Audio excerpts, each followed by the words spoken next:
so we're all on the same page, at the beginning of class is definitely the best time to ask questions about any previous work. If you were working on something for the previous week, you have any questions or you're confused about anything, the beginning of the next class is where to ask those questions. So, does anybody have any questions about the assignment that we had? Anything you tried that didn't work or anything like that? Yes. So I asked on the picture, image using actor, and I want that image can move like this, but I don't know how. And move like this. Yeah, keep moving Like this. Yeah, I don't know how. Do you want it to animate moving? Yeah, animate it, and it's like a loop.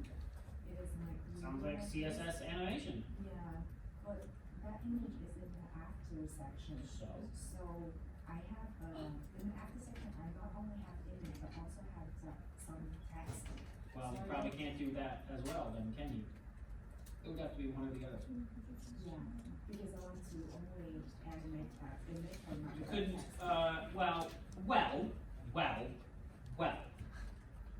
If you wanted it to look like that was happening, what you would have to do is animate the whole object moving and animate the, no, I don't think you could animate the text of the content.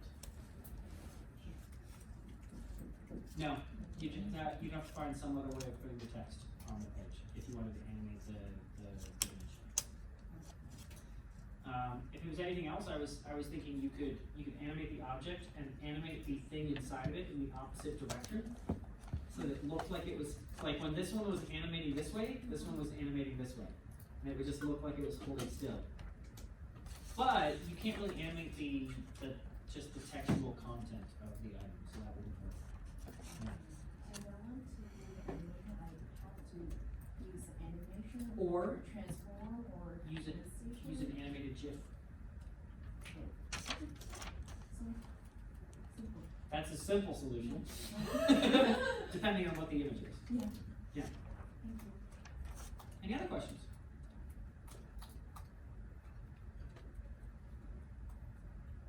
Cool.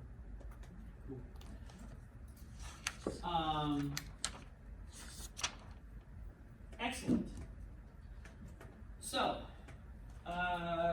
today we're going to remember JavaScript. Do you remember JavaScript? No. Okay, cool.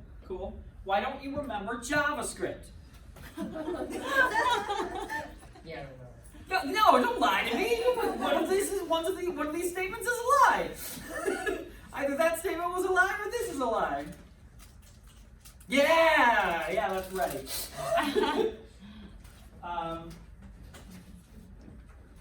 Why don't you remember JavaScript?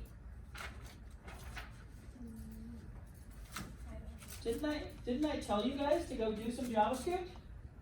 No. Didn't I say that? No. Did I need to? Didn't you know you were going to learn some JavaScript this week? Or this semester? Or in your life? No. Today we're going to go back into JavaScript, and we're going to continue a little bit of review, but we're going to hopefully have the opportunity for you guys to ask any questions that might need to be asked to finalize your understanding of certain things. So let's go write some JavaScript. Ooh.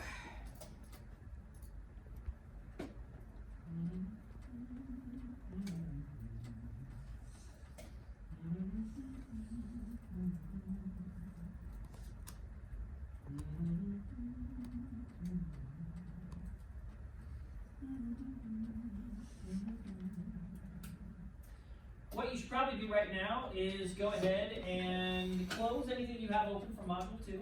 Make sure you don't have anything open from Module 2. And then we're going to go over into a Module 3. And we're going to write some code. So I'm in module 3 and I've gone into my demo folder. And well, that's why I didn't have any battery, because this thing was downloading a Windows update. Sorry, my battery drained really fast. I was surprised.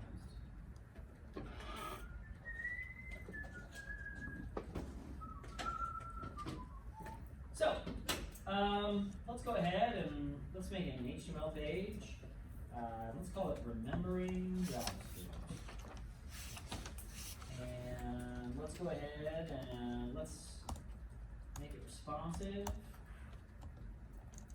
And let's go ahead and let's make a style sheet. And let's pull in a style.css.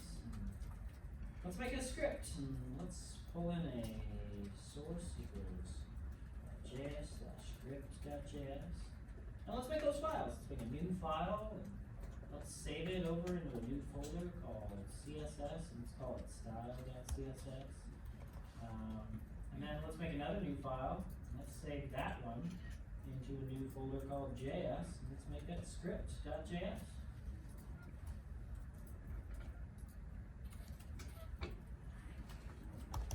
And of course, these kinds of things, these kinds of setups should become faster and faster for you guys as life goes along. You shouldn't even necessarily need to look at my screen right now, especially because we're still just kind of doing review.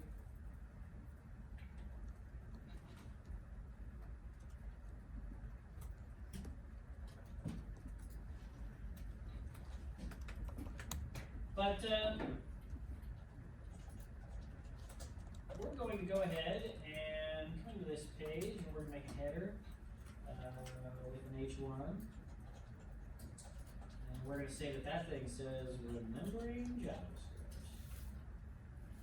JavaScript? Yes, JavaScript. And then we'll put some sort of like a container. And inside of there,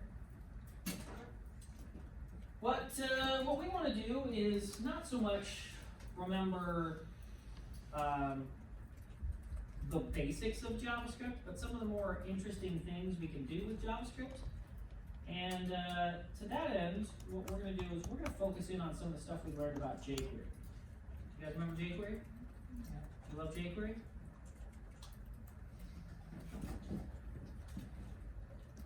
Is jQuery JavaScript? That's right. jQuery is not a different language. jQuery is just more JavaScript, okay?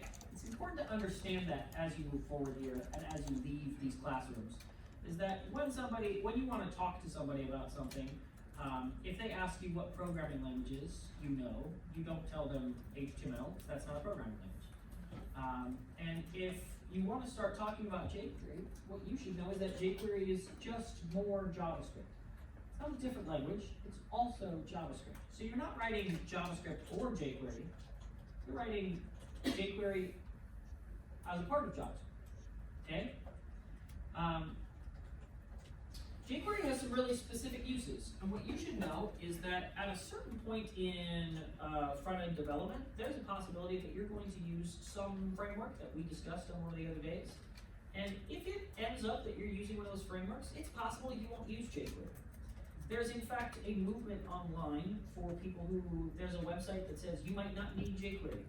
And what's funny is how many of the examples on that website are really crazy big. And it's like, yeah, but jQuery makes that so much easier. Like, the idea of you might not need jQuery is kind of true. For a lot of stuff, what people don't realize is that they could do most of the things that jQuery does with just JavaScript. But doing them with just JavaScript is complicated, not easy, and not fun. And jQuery makes a lot of things easy and fun. And so there's no problem with jQuery. And in fact, it makes a lot of things easier, especially if what you're doing is making websites. If in the future the job that you look to do coming out of this school is make websites, then it's very possible you'll have to deal with jQuery at some point. So, jQuery has some basic uses. jQuery is really useful for selecting things on the page and adding events to them. Events are things that happen when we do something on the page, like moving the mouse or clicking the mouse or other things. And those things are events. And jQuery is really great at selecting elements and then adding events to those elements. So for instance, what we might want to do is select an element like a container and add a click onto it. And jQuery is really useful for that. Well, today what we're going to do is we're going to try to remember some of the things we learned how to do with jQuery and make them again. And sort of talk through them, and you're going to have the opportunity to ask any questions that you might want to ask or anything like that to get a little bit more explanation on some of the stuff that you may have already learned. Okay? So let's make an accordion.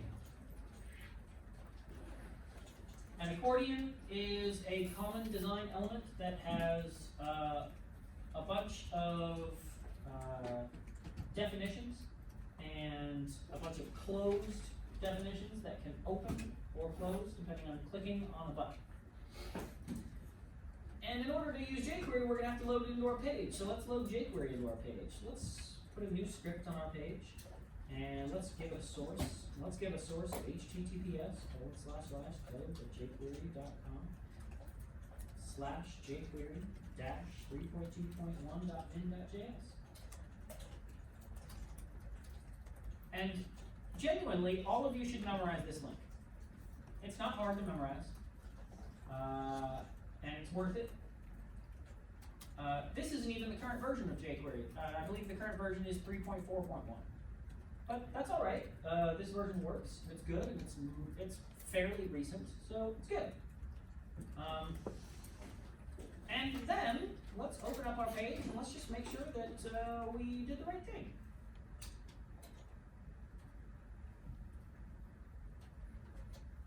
Go ahead and open your page, check your stuff, make sure everything loaded.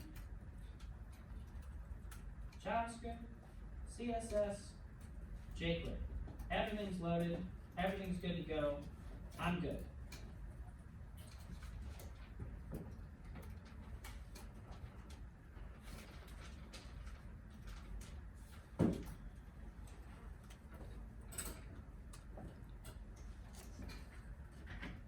Of course, if you guys open up my page, you'll be able to follow along with the code. But once again, I want to remind you that today is a great day to be typing code along with me, or taking really great notes.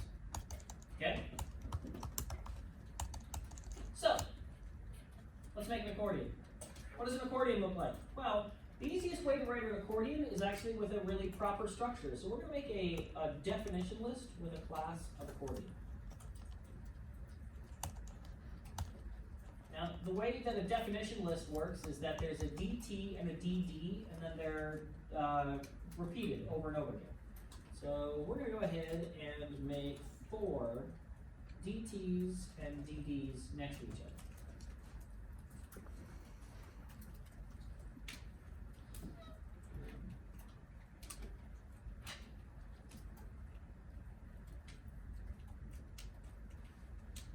And then we just need some content in here so that we can feel like we know what we're learning.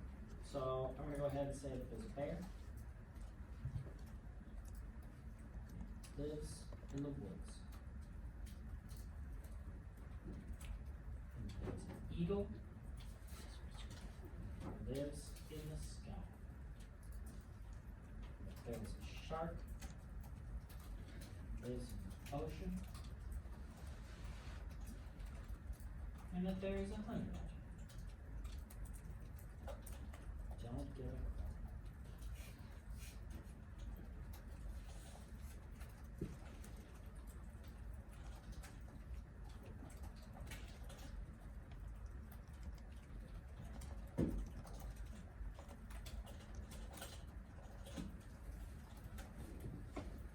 What does it look like? That's what it looks like.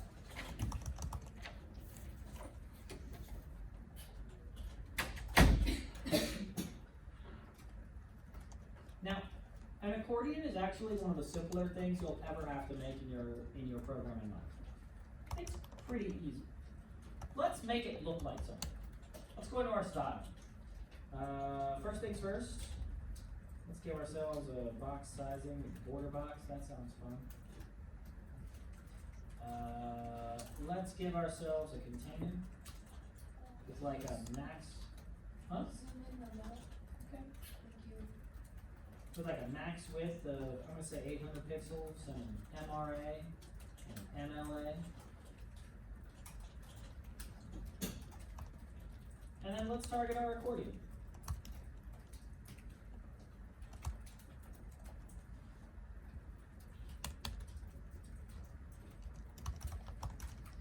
Now our accordion as a group doesn't actually have much CSS as far as I can tell, so let's target the DTs. And then let's target the DDs. And then let's just go into the browser and inspect. And then let's just make some changes in here so we can see them happening. I'm going to target my DT, and I'm going to say that it has a background color of like variable color name.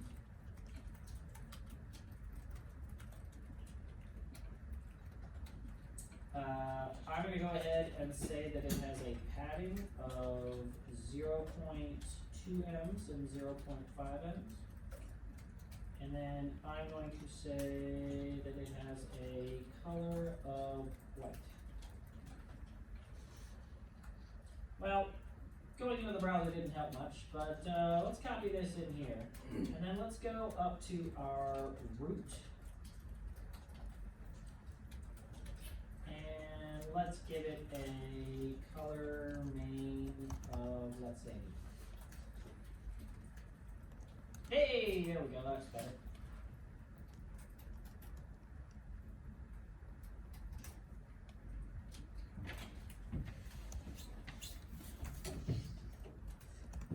Of course, we're just designing right now. If you want to choose different colors, by all means, choose different colors, choose different patterns, choose different fonts. I'm going to take my DDs, and I'm going to say that they have a border of 2 pixels, solid, and variable color main. I'm going to say that they have a padding of 1 em and a margin left of 0. And then I'm going to give them a border top width of 0.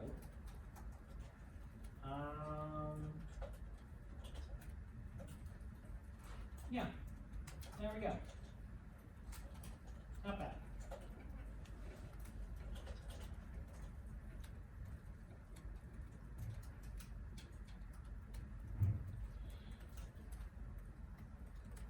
And then I'm also going to say that every accordion DT that comes after another DT is going to have a margin top of 1 em. And that'll just push them all away from each other. There we go. I like that.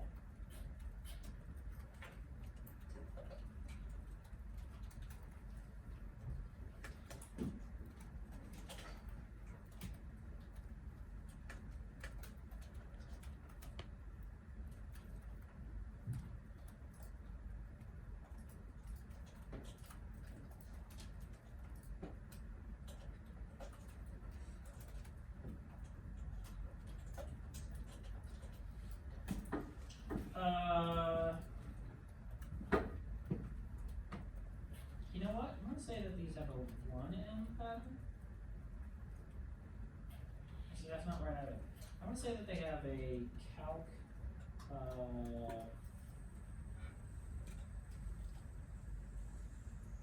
2 pixel plus 1 em pattern. There we go. Now my text is all nice and lined up.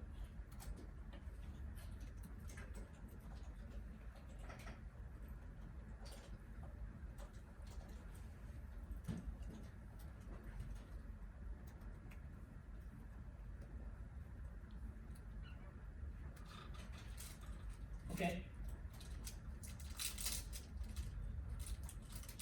Let's go into our script. let's figure out what we want to do. What do we want to do? Well, I think that what we want to do is that when we click on a title, it will open and close the description. That's what I want. Okay? So what's the event of that?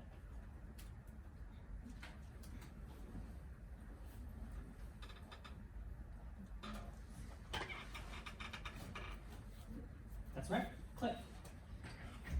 So, let's make a selection using jQuery of our accordion DT. And on click, let's run a function, gather the event data, and then let's console.log clicked.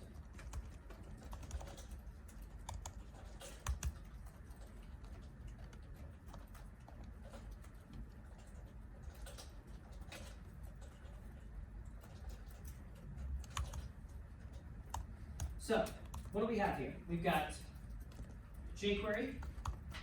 This is a jQuery selection. We are making a jQuery selection of an element on the page. It's using a CSS style selector, and it's going to make a selection of all of those on the page. At that point, we are going to assign an event onto those using the on method of all jQuery selections. We're going to assign a click event and give it a callback function that knows that it's going to be passed event data, and we're calling that event data E. Okay, we could call it whatever we wanted, but we're calling it E because that's pretty standard. At that point, we're going to do something once that event happens. So in other words, this function never happens unless somebody clicks on a DT. So let's save, let's refresh and open up our console, and then let's click on a DT. Are you ready?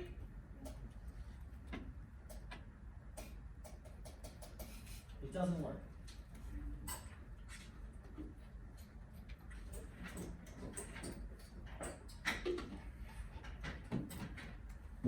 Why doesn't it work?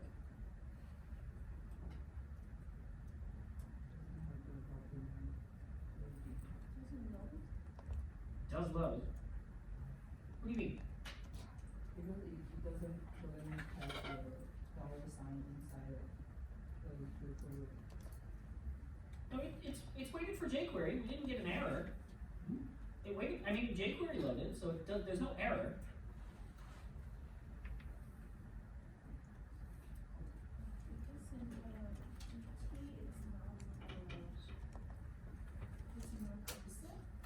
It's not what? It's clickable. It's clickable. You're right. I want you to tell me why. Use it for document already. Why? Because you need to, if HTML doesn't load the document already, it doesn't load also the filter. Wrong. Wrong? You've got the right answer, Yeah, but I you've got know. the wrong reason. Yeah. The answer was, we're not doing, the answer is, well, here's a better question. What does this script load? Before the body element. Before the body. So when this script loads, it runs immediately. So at the time of this running, how many DTs exist? No. 0. There is no body at the time that this script runs. And what that means is that we need to wait for the document to be ready. Now, it's also possible we could solve this by moving our code to the bottom of the document. But that was our whole last week's assignment, right? Sometimes you don't have the option of setting where your code runs. And so in this case, since we know that we do have jQuery, what we can do is do a document dot ready or load. Like this. But what you should also know is that this can be written in a simpler format, which means we can just delete all of this and just do this right here. So this is a document ready wait. What this is happening here is we're passing an arrow function into a jQuery method. And what you should know is that when you use jQuery, the $sign function, when you use the $sign function, there's basically 3 things you can do. 1, you can pass in a string of a selector. If you pass in a string of a selector, it tries to select all of those elements on the page. 2, you can pass in the string of an HTML element. If you pass in the string of an HTML element, it will try to make a new element based on that HTML. Or 3, you can pass in a function. If you pass in a function, jQuery will basically say, I will wait for the document to be ready and loaded before I run that function. And what that means is that by passing in an anonymous arrow function into the jQuery selection, and then having code inside of that arrow function, we are basically saying this code doesn't run until the document is ready for it. Now, if we save, and we reload, we get our code.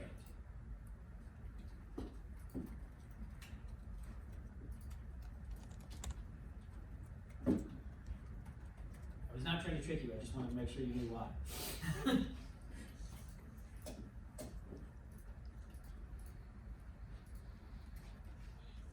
Okay, so, are we writing JavaScript or jQuery? Yes is the answer to that question. Okay, somebody asks you that question, you say yes. Because if you're writing jQuery, you're writing JavaScript. Now, having said that, I mean, the amount of JavaScript only stuff here is like syntax and the idea of a function. The idea of a function is not a jQuery thing, it's a JavaScript thing. The syntax we're using in terms of like parentheses and braces and all that kind of stuff, that's JavaScript. We're not doing a whole lot in vanilla JavaScript here, but we are writing in JavaScript even when we're writing jQuery. Okay? It is still JavaScript even when we're writing in jQuery. You should all know that. So, this is not what we want to do. What do we want to do? Well, what we want to do is get the lexical this. Oh, yeah. The lexical this. The lexical this in JavaScript is the thing that called this function. The object that called this function is the lexical this. Because neither of the two functions that we've defined here have names, which means they can't like say what the name of the function is, and we have no idea which DT got clicked. It could have been any DT got clicked, and technically jQuery would have run this function. So which DT got clicked, we don't care. All we care is whichever one got clicked, it's this. That's the lexical this. The lexical this is whatever object called this function. In this case, the DT is what called this function. Now, at that point, what we're going to do is we're going to make that JavaScript lexical this into a jQuery selection. We're going to pass that object into our jQuery function, and it's going to turn it into a jQuery selection of the JavaScript this. And at that point, what we're going to do is we're going to go to the next HTML element next to this element, and we are going to show it. We're going to save. We're going to refresh, and nothing happens. I mean, nothing really happens. If we click it, nothing happens, nothing happens. They're already showing you guys, so let's hide it. Instead of show, let's hide. So now, we can hide all of our elements. That doesn't actually seem super useful to just be able to hide them, so let's go ahead and toggle them. Now, if there's too much information for us, we can hide all of them, but if we wanted to, we could also open one back up. Clicking the DT will now toggle the DT that is next to it.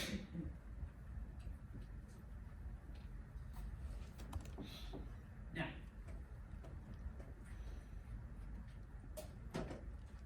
there are lots of different ways of changing the display of an element with jQuery. And in fact, you guys, if you'll actually look in the console, when you open and close the element, it is changing a style attribute on that element. If you're looking inside of the console, it is changing a style attribute on an element, changing it from none to whatever its default display was. And what that means is that display none is what it adds to the element when it wants to hide it. And I have seen so many people that think to themselves, okay, so if I want to hide them all by default, then what I want to do is I want to go and loop through them all with jQuery and hide them all. And then they'll be all hidden by default. But you guys, that's trying to solve a style issue with a JavaScript solution. Technically, all we have to do, go back into our accordion DDs and say that I have a display of none by default. Now, all of them start closed, and then we can open them if we want.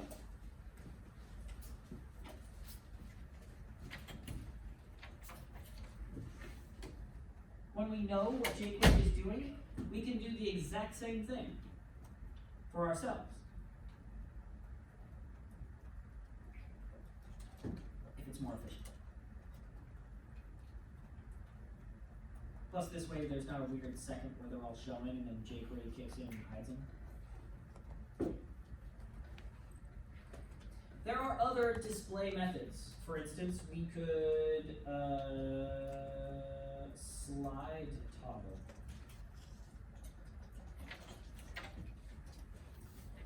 Now, you go like this. Ooh.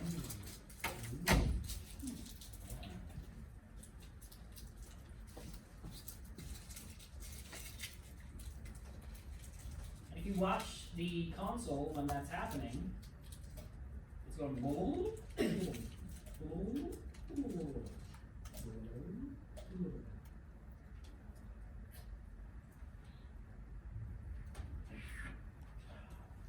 Just the sound a mermaid makes.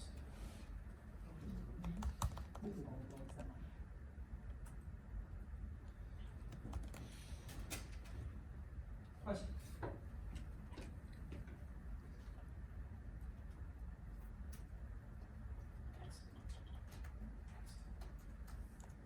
Hey guys. But what if we want to do more?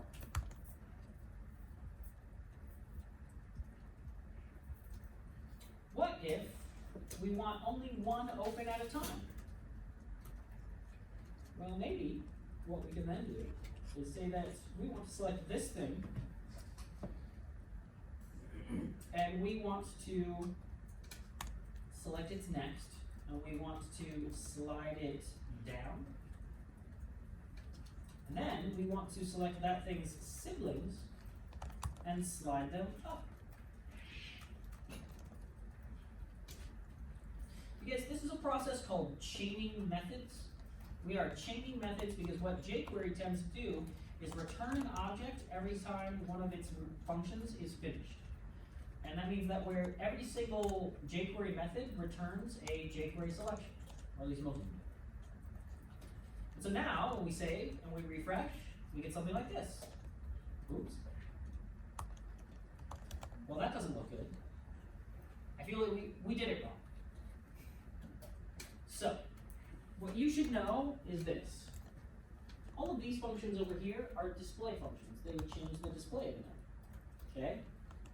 These functions over here, these next and the next and the siblings, these are traversal functions.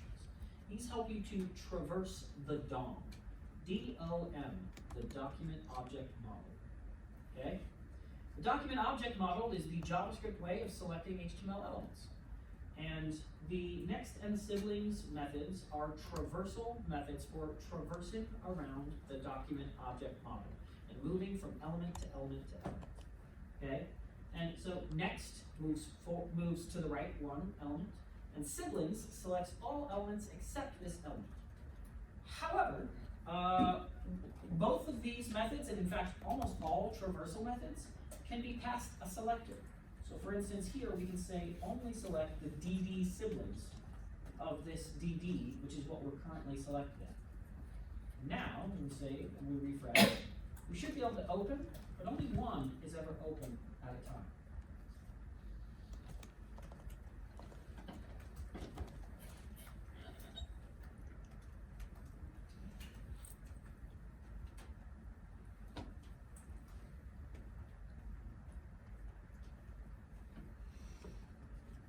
You guys remember this stuff?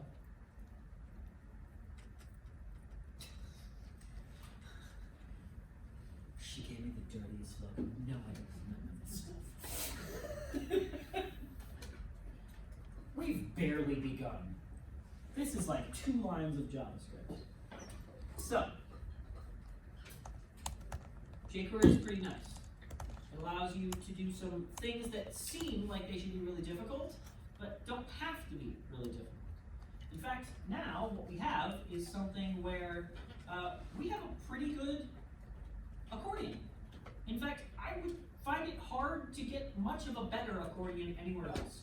Maybe one that looks better, but maybe that's up to you anyways. Maybe it should have been up to you to make a good-looking accordion anyways, you designers, you. Maybe you should stop finding all your shit online. Maybe you should design it yourself. What else could we do here? Well, we could do a lot of other things. Like, for instance, maybe we do this. Maybe we go to this DT right here. And we say that any accordion DT has an after. And that after has a content of a right caret. And then we can say that it has a position of absolute, a top of 50%, a right of 1m, a transform of translate y negative 50%, and we'll make our dt also have a position of relative.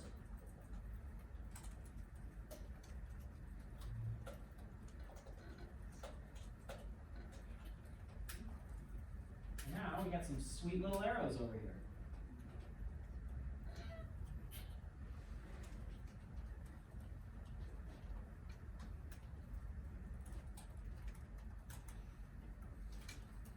If you don't do the position relative on the DT, your little arrows will be not only white, but somewhere up in the upper right corner of the screen.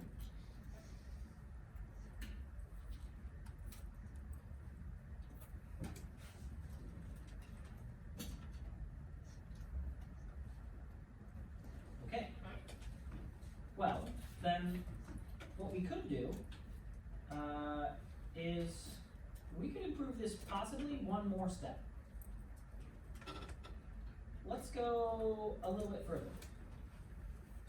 Let's say if this dot has class active, we want to do one thing, else we want to do another thing.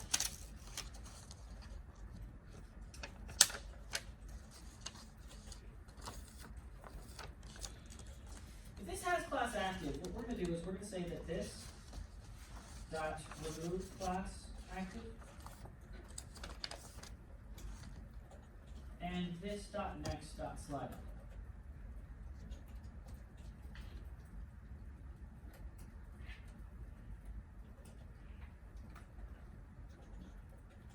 Or I guess we can just chain that on, couldn't we? Yeah.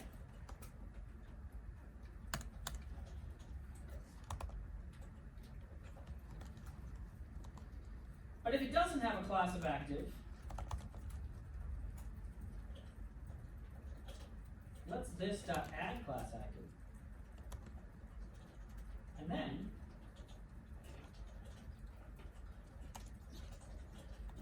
let's do all this nonsense.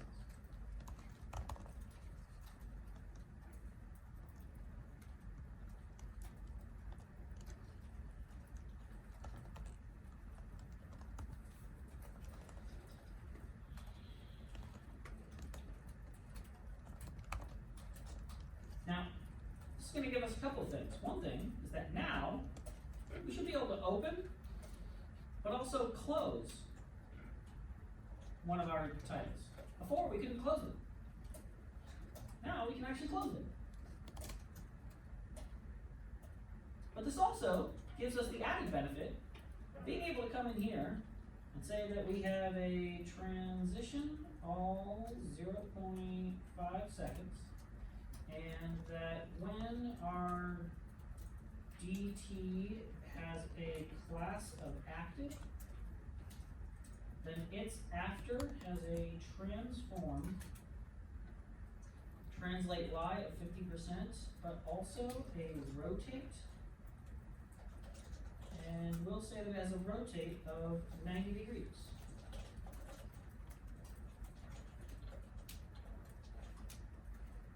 Now, the thing about transform in CSS is that an element can only have one property of any property. If another property comes along, it will override the previous one. But the transform is one that has lots of different sub-values inside of it. But you can still only have one transform property on an element. And so what that means is that you have to put all of the values on one thing, even if some of them aren't changing. But now, it should be, got our little arrows, go whoop, whoop, whoop.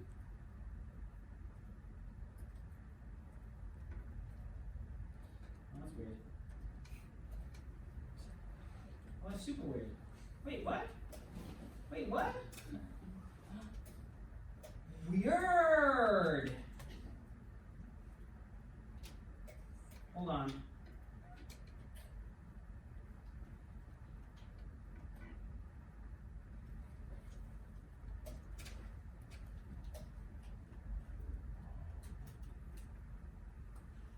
Oh, right.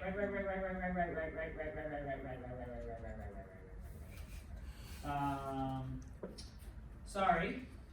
Hold on. Right. Hold on.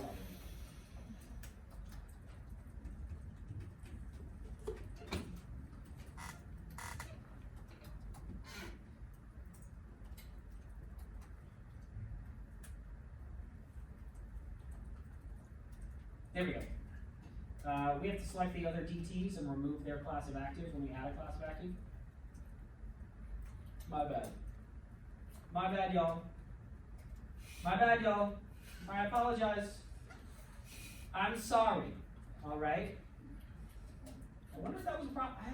I tried writing it in a different way than I wrote the last class, and it turned out it was a problem. There we go. Everything.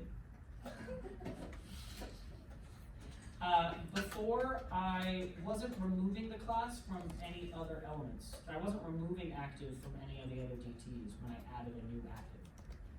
So when I went back to a previous one that already had been active, it was still active.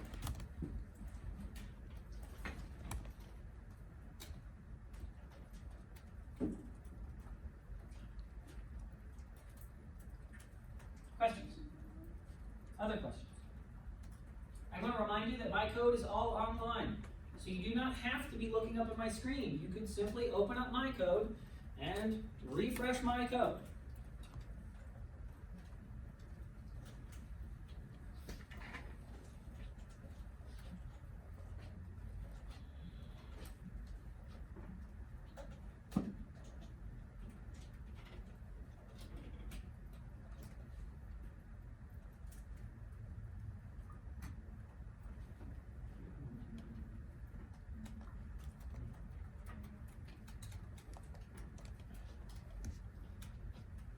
Today is your day. You're off to great places.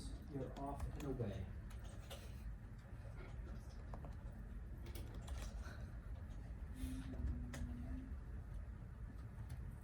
That's what I've said to every pet that I've ever lost. Well, you're gone now. Enjoy your life.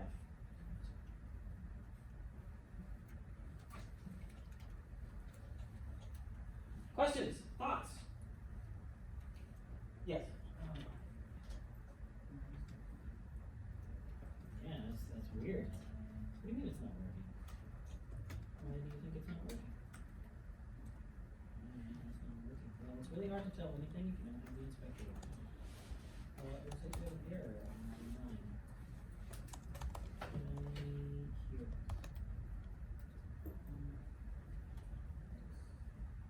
Hey guys, as we move into JavaScript and more CSS, I want to also remind you of Hamilton's kind of jerk code, which is this. From now on, you basically always have to have the console open. There's never a day when you don't have the console open and you're looking at the console and helping yourself out and looking at the code that you're actually writing. If I walk over to your computer from now on, because it just happened, from now on, if I walk over to your computer and you ask me a question about JavaScript or CSS and you don't have your console open, I will just walk away. Because I want to help you figure out why things are wrong, but if you're not helping yourself, I won't. Hold on.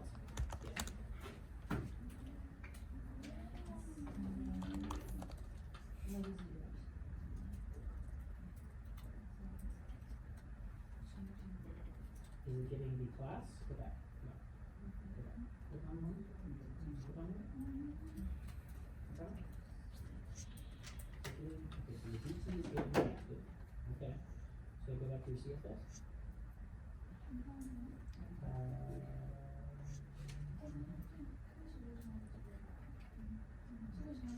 You might need to do the rotate 0 degrees. No.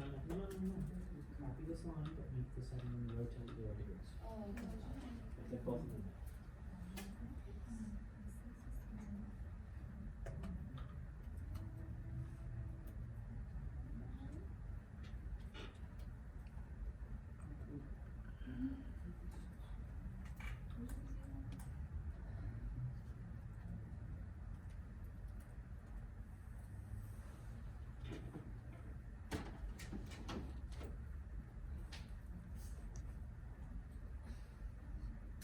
What's your host?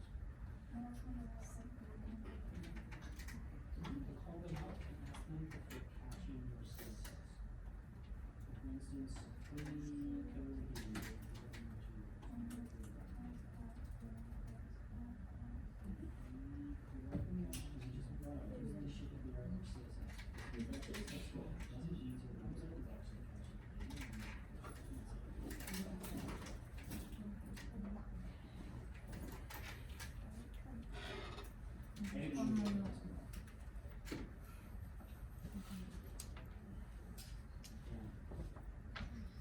Yeah, it's not good. Created that other problem for it. I don't have a great solution to you except calling your host and asking what's up. What's up? Well, why not?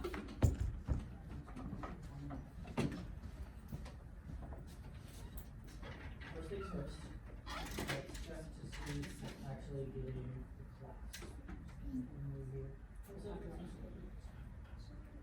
So it's getting class active, so that's good. Let's come up here. Let's do this. So what you need to do is make sure that you have the rotate in both spots. Which is what I deleted. No, I just removed it. You removed it? Sorry.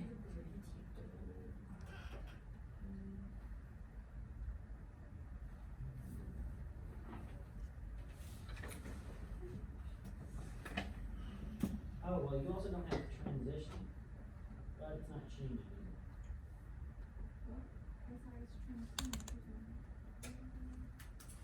So you don't have a transition, so it wouldn't be rotating, so you didn't have a transition. That's weird.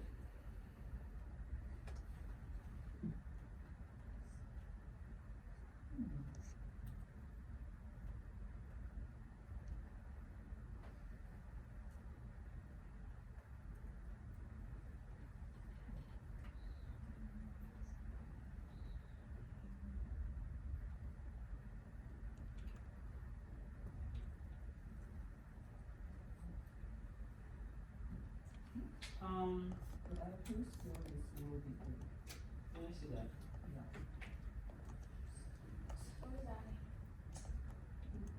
Well, Oh, let's yeah, fix yeah. this, because this is broken.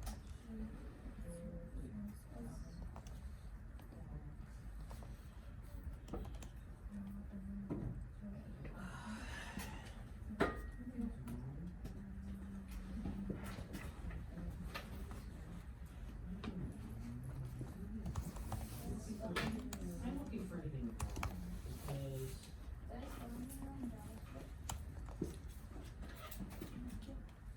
yes, it's like coding.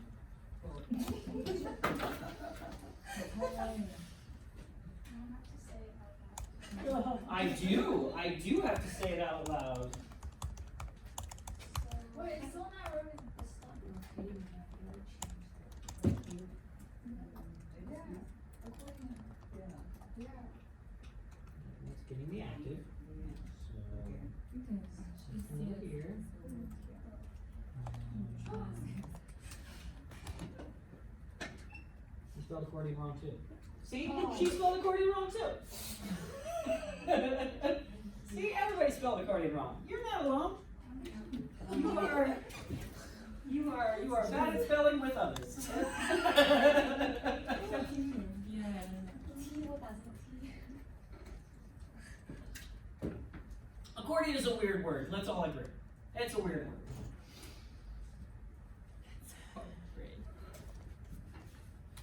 Any other questions that don't involve spelling?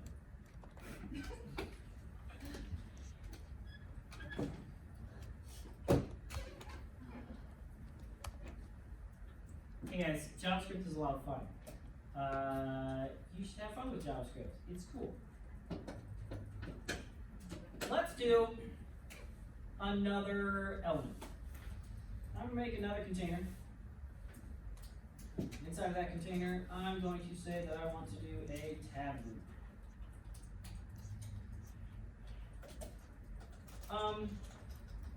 Our accordion is a really great example of the simplicity of what jQuery can do and the complexity of what good things need, right? The more and more we want, the more and more code we have to write. The more CSS we needed, the more JavaScript we needed, it got more complicated. Was it any better? That's a subjective question, okay? I think that when it opened and closed, that was pretty good. And that was a short amount of code. That was this next toggle, boom. Okay? This next toggle was pretty good. It opened, it closed, it worked, it was clear, I think. I don't know. They looked like buttons or things you could click, right? So I think that there's a certain level where, yeah, if you want to make something better, you put in the time. But also, you could have just done something simple and it would have been fine.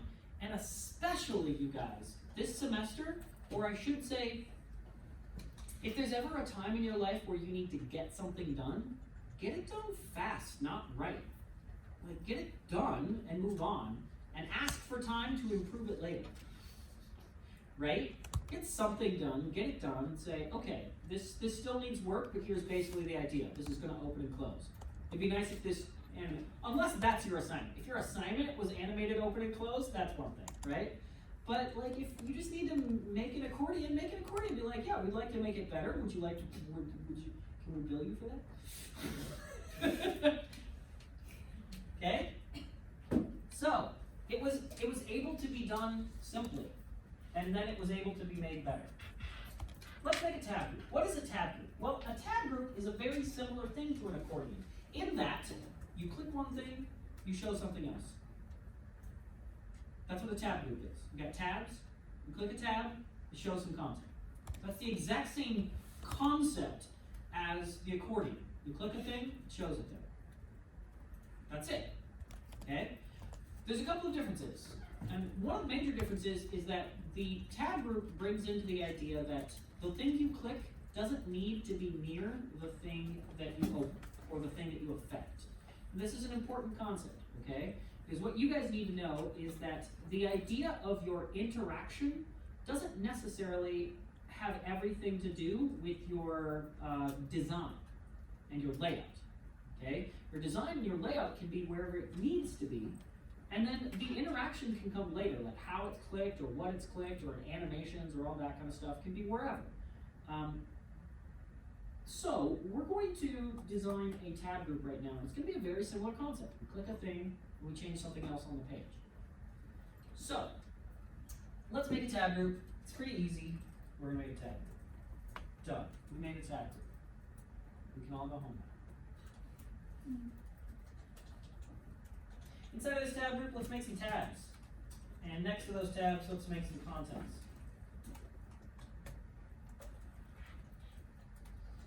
Inside of those tabs, let's make a tab times 4 greater than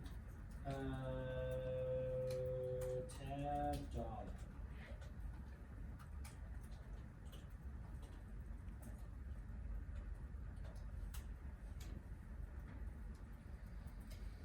Inside those contents, let's make content.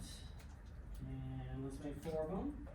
Inside of each of those, let's put an H3 that says content dollar.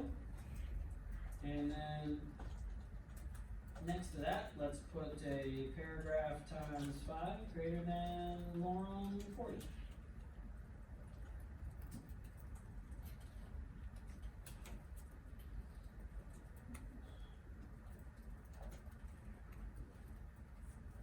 And you'll notice that this is basically the same thing we've done before, right? We just need to populate some content into there. Doesn't matter if it's right now, we'll fill it with correct information later.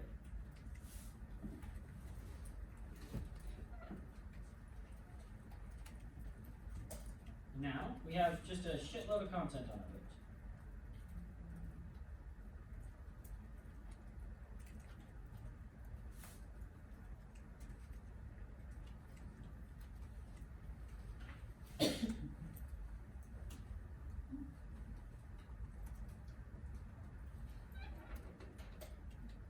Okay, so, you guys, something you may not necessarily have noticed about what I did for the accordion was something that I did on purpose. The thing that I did in the accordion on purpose was that I made the HTML structure first. I designed the look of that HTML structure second. And then I built the interaction third. And then I iterated on the design fourth. Okay? That order is actually good. If you're ever sitting to yourself and thinking, where do I start? HTML, real easy. Start before any design and just make some structures. Just make some HTML structures. And when it comes to design, just start on one element, move forward, make one element, make the next element, keep going. Make them with classes so that they are easily reusable. Think about them, not in terms of how to design this page, but how to design parts of your app. Okay? How to design the components of your app. So, we started with the HTML structure. We went into the CSS, then we designed our content inside of there. I'm going to make a tab group now in the CSS. One thing you should know about a tab group is when it's appropriate and when it's not. Problem with a tab group is that a lot of people don't quite understand why or where to use it. And what I want to tell you is that a tab group is not usually appropriate. In fact, it's rarely appropriate, but it's used a lot. It's used a lot more in apps these days than it ever really was on websites. The thing about a tab group is that it can be easily confused for tab navigation. If what you want is your whole page to change based on the navigation, don't do what we're about to do and make a JavaScript tab group. You just want navigation that looks like tabs, okay? But sometimes it's useful to have a part of a page with some extra content inside of it, multiple extra contents. Right now, each one of these tabs takes up tons of space. Condensing those down into a tiny amount of space is a good idea for the flow of this particular document, especially if these pages are an aside to the normal flow of the document, right? If they're not the normal part of the document, if this is extra content, then putting these off into a tab group is a good idea. If this is the main content, let it be the main content. If this is a distraction, then let it be a separate section with a tab group to allow a person to go into more detail if they want to know, right? But if this is your whole page, then it's not a JavaScript tab group, it's just navigation that looks like tabs. Okay? What we're going to make right now is a JavaScript tab group. So, let's design a JavaScript tab group. Let's make a tab group. Let's make a tabs. Let's make a contents. Let's make a tab, and let's make a content.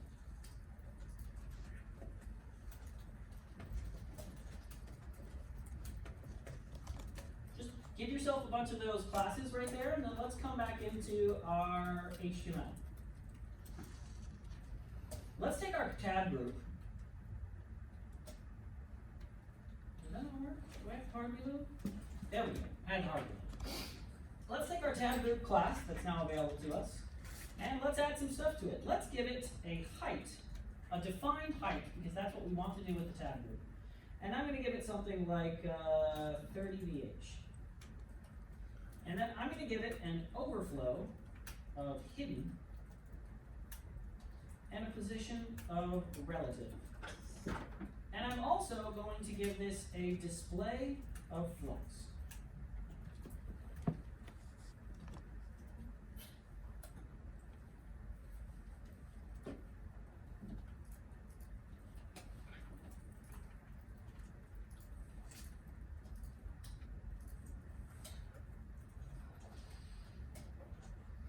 I'm going to select my tabs. No. Oh wait. Display of flex and also a flex direction of column. There we go.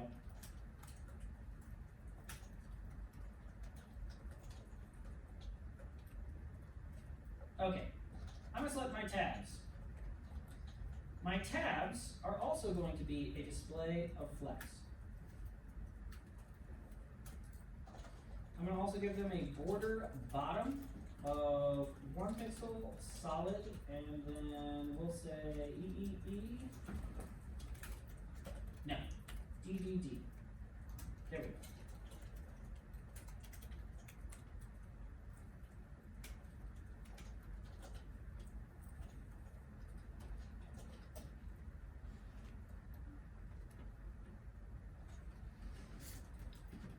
I'm going to select my tab, and I'm going to make it have a line height of 3M. I'm going to give it a padding of 0 and 1M. No. I'm going to give it a text align of center and a flex 1-1 auto. There we go. Whoops. Yeah, there we go.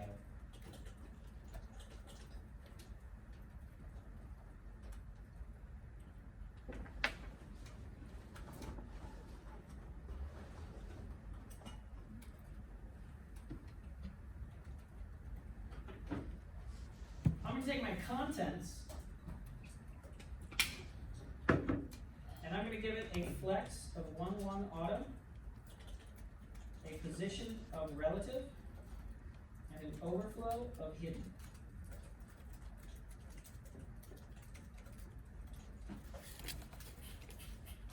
Now there's no getting the rest of that content.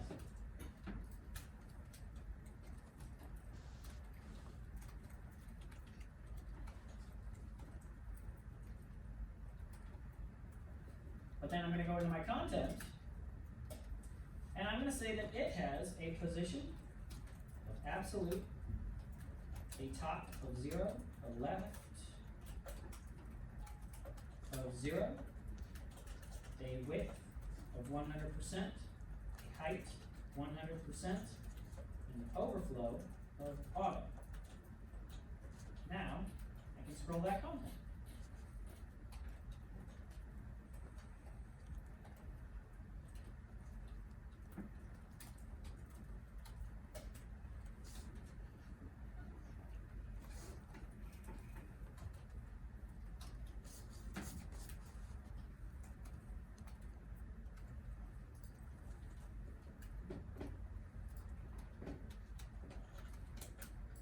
Okay. I'm also going to say that all of these have a pointer events of none. So actually, no, now you can't scroll them. No scroll. I'm also going to say that they have an opacity of 0. They're gone. Be gone. What's pointer events mean? Pointer events are mouse events. So things like click, hover, scroll, all those things are mouse events. And basically, I've just taken them all away from this element. This element will disregard all pointer events. I'm also going to give this guy a transition of all 0.3 seconds. And then I'm going to say that if a content is active, that it has an opacity of 1 and a pointer events of initial. So it'll go back to whatever it was before I changed it.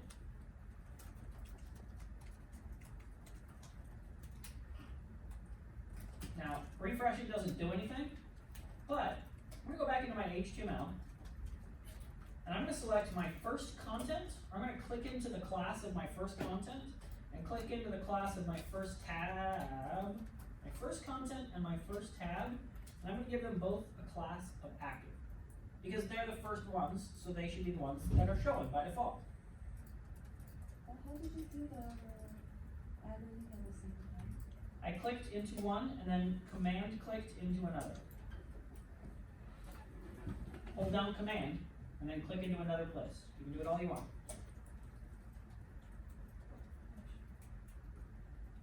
So in case anyone else didn't get that, click somewhere, hold down command, click somewhere else. You're typing in both places. You can also highlight a word and command click somewhere else, and now you're highlighting both of those words.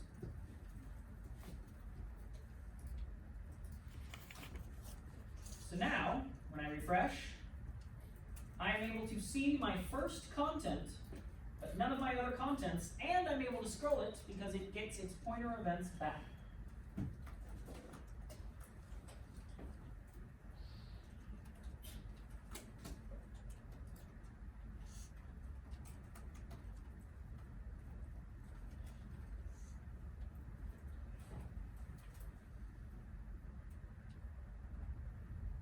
Now remember, my code is online, so you can see it. Catch back up. Okay, so now we have active on both our content and our tab. So let's go back up to our tab, and let's say our tab has a position of relative, and let's say our tab that is active has a position of absolute. Actually, not the tab, the after of our tab that is active has a position of absolute. It has a top, it has a bottom of 0, a left of 0, a width of 100%, and a height of 3 pixels. It has a background color of variable color name.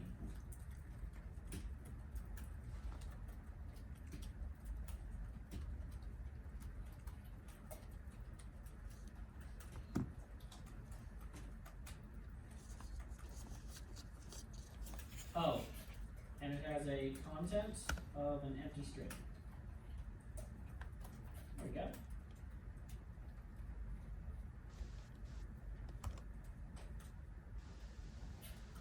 But now we're going to say that actually that's always what a tab looks like, what a tab's active looks like, or what a tab looks like.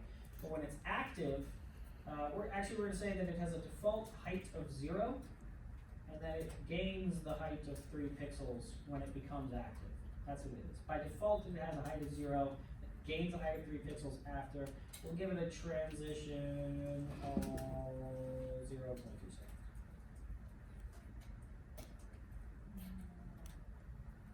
Now, if we come to our tab, and we add a class of active,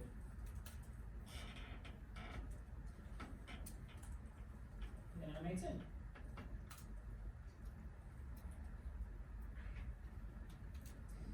Same thing with our contents. We go to our contents and we click on and off our contents, then it animates in and out. Because we made it transition its opacity.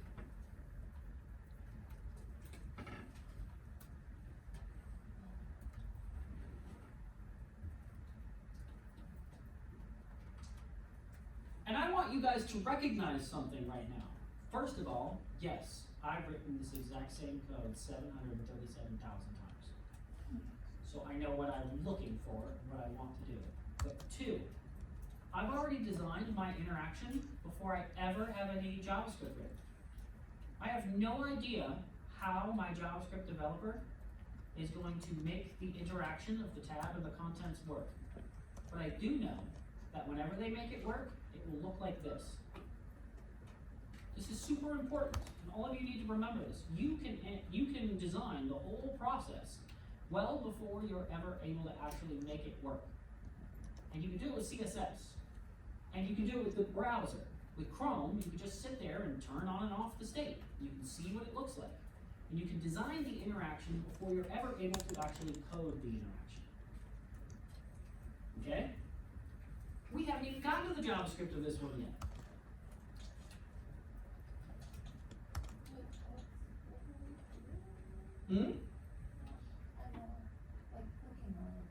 It doesn't do anything. We haven't added the JavaScript yet. There's no JavaScript. So let's add some JavaScript.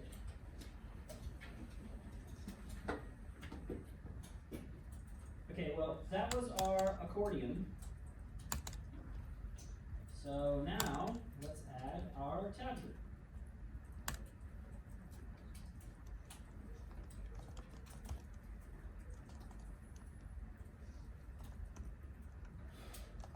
When a tab group tab is clicked, we'll grab the event data, we'll run a callback function.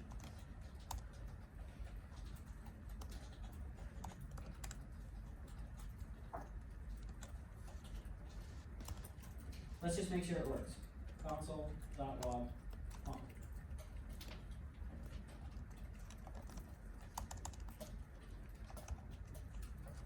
Okay, it's working.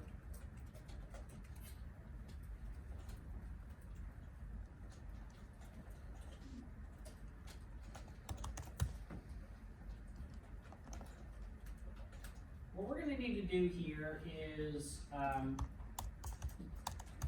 see, when this tab gets clicked, we don't care which tab gets clicked. We just want to know which one it is in the group. And that means we need to think of this group of tabs like they're an array. Because then what we need to do is go to the array of contents, and we need to select the same item in the contents array as the tab that got clicked in the tabs array.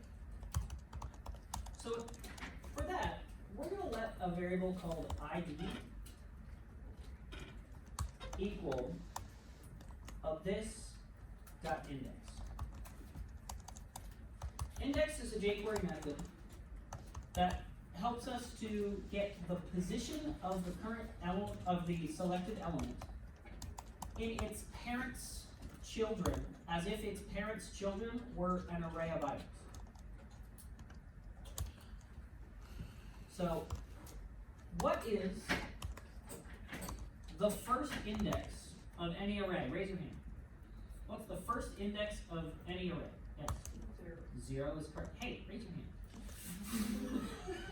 Did you see the look she gave you? Don't you talk over me.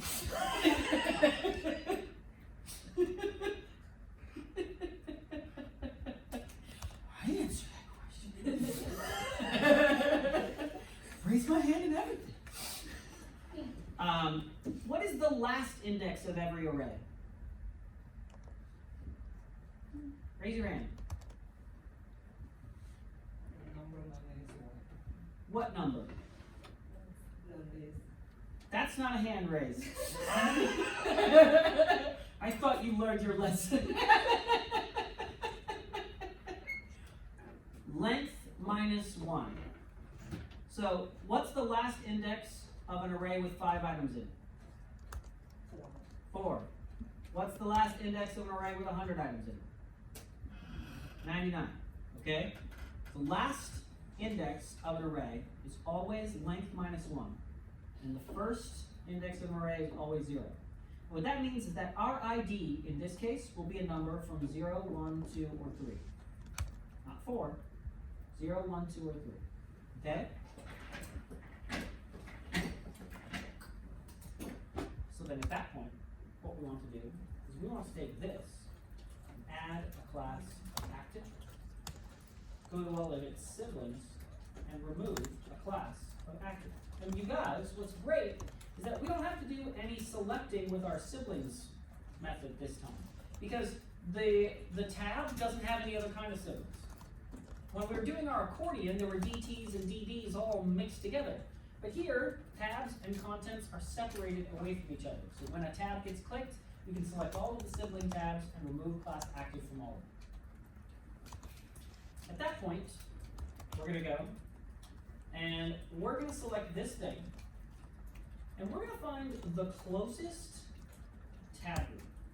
Now, closest is a method that traverses up through the parents of this element, starting at this element and moving up.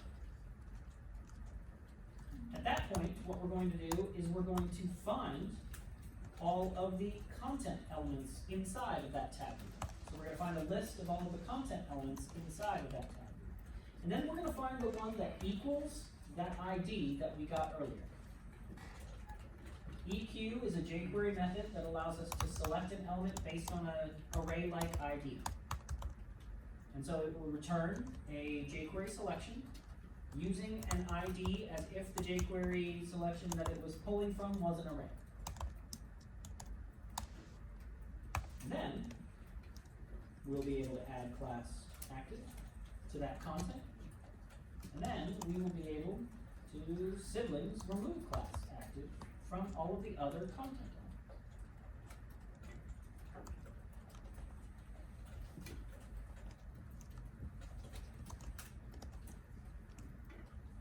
Now, when we refresh, we should be able to click between our tabs.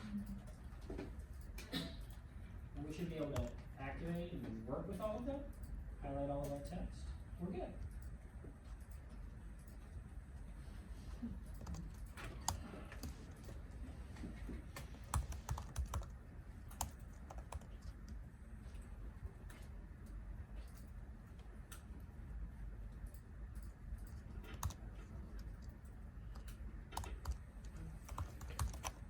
Document are you looking at? Are you looking at my code somewhere? Show me my code. Are you looking at my code somewhere? Yeah. Where'd you get that? Where? Online? Yeah. You're on the wrong page. I think we're on this one. Yeah, this is the one we're in. Do you have any, like, text shortcut when you're typing the script? I have lots of text shortcuts when I type in the script. Most of the time, though, I'm either, when I'm typing in JavaScript, there's not a huge amount of shortcuts I use, but I do a lot of copy and pasting. So I'll copy and paste stuff. Like, because like I think, if compared with the HTML, there's a lot of text shortcut, you don't have the tab. So, this brings up an interesting point, you guys. Most text editors want to help you out by giving you shortcuts for typing, and I find them frustrating. I oftentimes don't like their formatting, especially as a teacher. I don't like the way that they format. They're oftentimes formatted well for small fonts and big pages, but I often have big fonts and small pages, and I don't like the way they format a lot of times. So I oftentimes don't expand the JavaScript snippets as they come. If you would like to, you may absolutely, but I've just found that I just tend to type it out. Plus, it's good practice.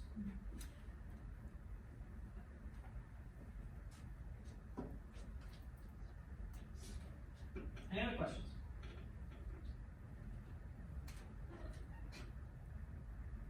Do you guys love JavaScript? Did you notice how actually JavaScript is such a small part of the stuff that we did today? That's kind of really what it is. Like, the biggest part of your code base will almost always be CSS. CSS is crazy. Okay? CSS has a lot of stuff, and most of the interaction of your page will actually be, straight up designed in CSS, and then JavaScript is just going, activated, activated. Okay? We're gonna take a break right now for about 20 minutes. And then when we come back, we're going to do a little bit more. We're going to talk about our assignment. Okay? For the application that you want to make this semester.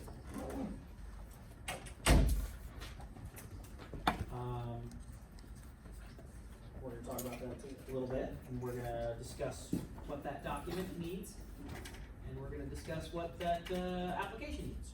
We've already discussed a little bit about it. We're going to do more. So, this week, your assignment is to come up with the app that you want to make. You've had a couple of weeks to think about this.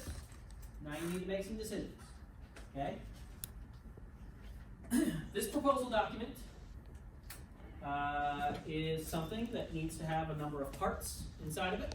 Although it can have more or some variation of those parts, it needs to have a couple of kinds of parts. Here are some of the things that should be inside of this proposal document. 1, some sort of page with a statement of intent. What are you making? What is this app? What is the name of the app? What is the problem it's solving? Why does it need to be made, and why are you going to be making it? The document you're going to be making this week is a PDF that you might be asked to make by a client. We need you to redesign our app. We need you to tell us why, we need you to give us a proposal, and we need it next week. That's the thing that you're making this week, okay? The PDF that you're going to turn in should be something that could be emailed to somebody and not need to be explained. So that means if you need to be sitting there and explaining everything about it, it's a bad document. Okay? So that's why it's good to have something written. Okay? If all else fails, you wrote something down that said the app is supposed to be this, it's going to be this, it's going to be this. Okay? The statement of intent page should probably have somewhere in it some sort of an elevator pitch. Do you know what an elevator pitch is? What is an elevator pitch? Quick introduction. How quick? When you have the same matter with another people, and you can have that short time to introduce. So like, how long? 5 minutes. 5 minutes? What elevators do you ride? She said you have enough time on an elevator, so like 5 minutes. You can hold the open button on the door. You guys, you have maybe 3 to 5 sentences. Okay? An elevator pitch is 3 to 5 sentences. That means you need to distill the point of your argument down to its core. Do you know this word distill? It's a good word. It means to take out impurities. Okay? You need to distill your statement down to something that is clear and obvious. An elevator pitch is a thing where you have enough time to get on an elevator with a person who you think has money, talk to them before they get off, or you do, and within that time, convince them to do what?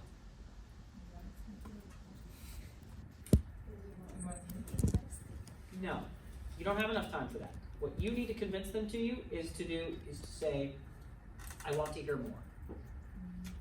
Okay? What that means is that you can't say everything in this elevator pitch. It can't be enough for them to give you money. They have to have more questions. But it has to be enough that they want to ask those questions. That's the point, right? The elevator pitch is just enough to get them to ask more questions. Oh, well, do you have anyone on your team? Oh, that's a good question. Let me get off with you and let's talk about it. Right? That's what the elevator pitch is. And you guys all need to practice being able to do that constantly. Because there is nothing more frustrating than getting out of an elevator and realizing you flubbed the elevator pitch. Two. Have any of you guys been in that situation yet? Is that a maybe? You guys, the elevator pitch basically means if you fail the elevator pitch, it means you weren't prepared. It means you've never thought about what you needed to say in order to convince somebody that your thing is worth making and worth doing and worth being part of. Okay? So the elevator pitch is basically you sitting down and thinking, why am I doing this? What is the thing that's happening? And why does it have to be me? Okay, why couldn't it be somebody else? It has to be me. That's what you guys need to put into this. Okay, so a statement of intent. What are you making? Why is it necessary? Why does it have to be? Okay? Then I need some exploration. Okay? Things like color, fonts, iconography, logos, names, all that kind of stuff. Okay? I need a few pages of your exploration of the stuff that's going to make up this web page, or this website. This app? This app. This can include things like color and fonts. And what I need you to know is that in this particular document, you need to always kind of tailor it towards your audience. And in this case, your audience is me. I am your client. Okay? And I'm going to tell you right now that the kind of thing that I care about when it comes to fonts is not that you show me what the fonts are, but show me how they will be used. Okay? Don't just tell me you've picked these 2 fonts. Show them in use. Show me how the hierarchy will work, or like a layout with those fonts. Okay? And by the way, show them in their proper use. If you're making an app, don't show me a heading 1 font on like a 3M size. That's not showing up in your app anywhere. Okay? Don't spend too much time with a flowery cursive font. You're not using any of that anywhere in your app except maybe headings, right? Maybe a heading across the top. It's not going to be used throughout an app. No one uses cursive fonts in an app. Stop it. Okay? Give me something that looks like it's actually going to be used. When it comes to the colors, give me the colors and tell me which ones are which, right? This is the hero color. This is a warning. This is an error. This is my light, dark, medium versions of those. Tell me what your neutral colors are. Okay?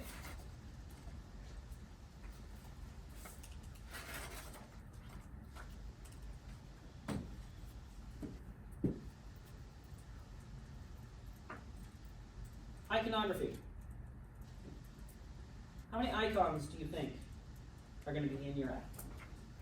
Good guess. How many icons are going to be in your app? 4? How many do you think? I'd say 10 or less. If you have more than 10 icons in this app, I don't see how you could. We're not going to be making a complex app. We've talked about it before. It's not a complex app. It's a simple app. Okay? So I like when students make their own icons. And the reason for that is because it's easy. It's fucking easy to make an icon set. And you can do it. And you are encouraged to do it. And you don't even have to make that many. 10 icons is not that much. Okay? You can sit down and do that in a Saturday. In fact, I don't know if you guys have ever seen this before, but I sat down one Saturday and I did that, and then I ended up having to make a whole goddamn webpage about it. Because I was like, yeah, I fucking love icons. Yeah, I just kept making icons. Like, just look at all the left icons, right? Like, it's just, icons are easy. Once you get started, once you make a rule set, icons are easy, okay? So just make an icon set for yourself. Don't bother going out and finding. I mean, you can be inspired by other icon sets. That's cool. Make your own. Okay? Not necessarily for this document, although if you want to do some exploration about the kind of iconography that you want in this thing, I'm interested in seeing that. There should be probably some sort of, I don't know, mood board. Just so you're aware, I'm not particularly interested in color mood boards. For this client, you're probably going to want a mood board that shows you other apps that are inspiring you, or other websites that are inspiring you, or like a button that inspires you, or something like that. Show me the app feeling that you're looking for, not just pictures of the sky or the ocean. Okay.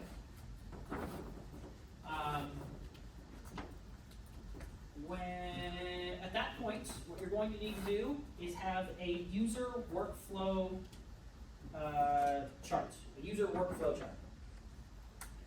A user workflow flowchart. I assume that you guys have made flowcharts before? So it's like, it doesn't have any details about it doesn't have designs of pages, but it has like, here's the landing page, here's the next page, here's the next page, here's how a user flows throughout. Yeah. Make sure that you make a clear distinction between pages and actions in this flowchart. or any other distinct things that might be going on, like drawer slides out, pop-up pops up. That's not a new page, it's a thing on the same page, right? Try and make a distinction between actions and page transitions.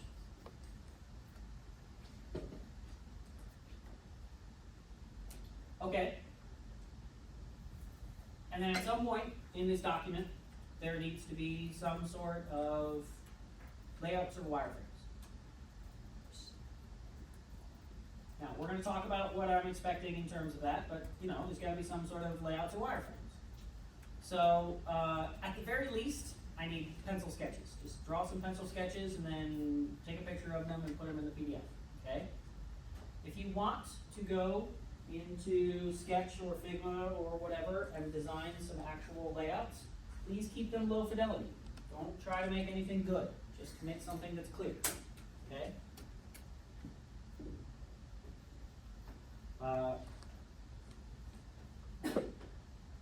What am I expecting in terms of this app? Well, we've talked about the app that we're going to be making before. So what is the app that we're going to be making? Tracking app.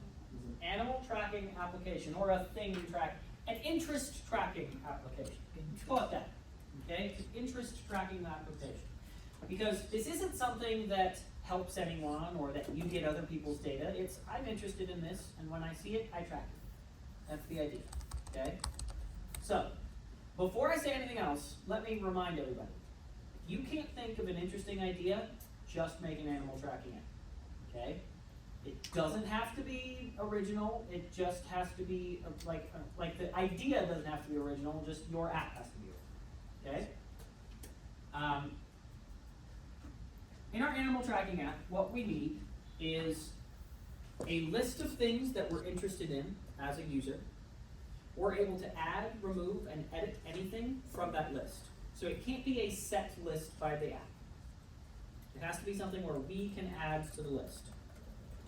And then, preferably, whenever you see that thing out in the world, you are able to add a new location of that thing. Now, in my case, I'm going to be tracking particular animals. When there is a particular animal and I see it, every time I see it, I will track its location, or I will say, I saw it again. I saw it again, I saw it again, I saw it again. What we are not trying to make is a feed of new information. We are trying to make a list of things that we see again and again, and hopefully that their position changes over time. Okay? That's why animals is the easiest one to do. There needs to be, or at least, let's put it this way, we will be learning how to make a recent animals map page and a animal profile map page. Okay, so we will be using maps on a couple of different pages. We'll have a list page, and from that list page, we'll be able to click into an animal profile. The list page is probably also where search will take place, although that could also be happening on the recent page as well. So there will be a list of animals that you're tracking. You'll be able to click into one of them and go to the profile of that animal.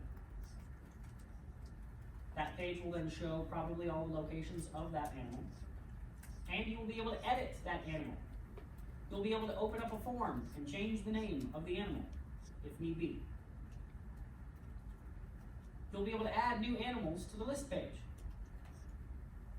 with a form, probably dealing with pictures. I'm going to require that you make a user profile page. Even though it doesn't necessarily make a whole lot of sense for this app because we don't ever see other users and we don't interact with other users, we're doing it for learning purposes. We want you to have designed a user profile page. Okay? This is probably also a good place to put some sort of settings page, like log out and all that kind of stuff, or dark mode, or something else. Okay?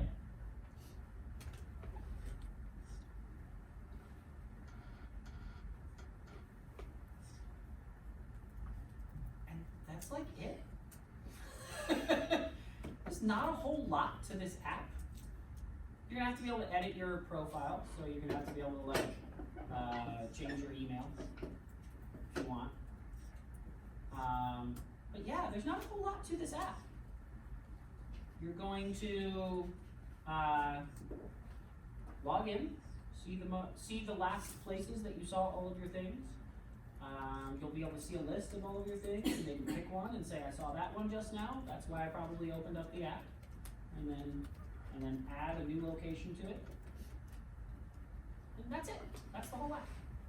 Now, it is actually possible to make this app in one page. Now, no student has done it because it's actually really hard and you're not going to be taught how to do that. But it's possible to do it. Think about Uber. How many pages does Uber really have? Like, not that many actual pages. Most of it is just slide outs and things that pop up on the screen. So, you could do this in like one page with information sliding on the screen. But I'm not going to teach you how to do that, and it'll be up to you to figure out how to do it. So, it's possible, but not obvious. More likely, you'll have a simple navigation and a simple layout, and you'll have a simple app. And you'll finish it, and it will be done and good. Okay? Does anybody have any questions for me right now about the app or my expectations?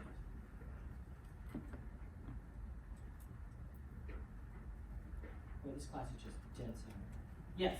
Like, should we create like navigation pages for the app, or just a result for each different location in the map or something? That sounds like a question you should be answering for yourself. Yes. Okay. Yeah. Should you have navigation in your app? Now, here's a good question. Is there a home page in an app? Can you name me an app that has a home page?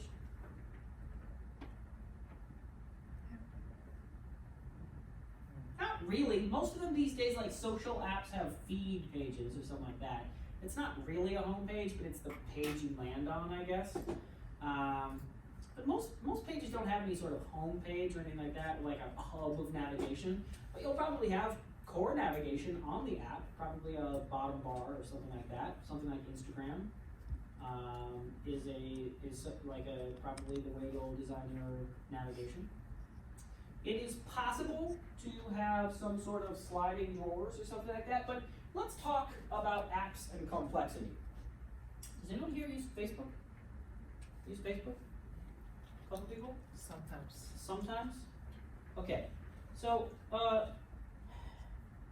Facebook has changed a lot over the years. There was a point where Facebook tried to introduce icons into their design. And what they realized was no one would know what the fuck those icons were because their user base was old. And what they realized was they had to also have text underneath the icons if they wanted people to know what they were supposed to be. And they went through a point where they hid all of their navigation behind a hamburger menu. And no one clicked it. Just no one clicked that navigation. They never bothered with it, so they never navigated on the page. They just swam to the feed and then they were done.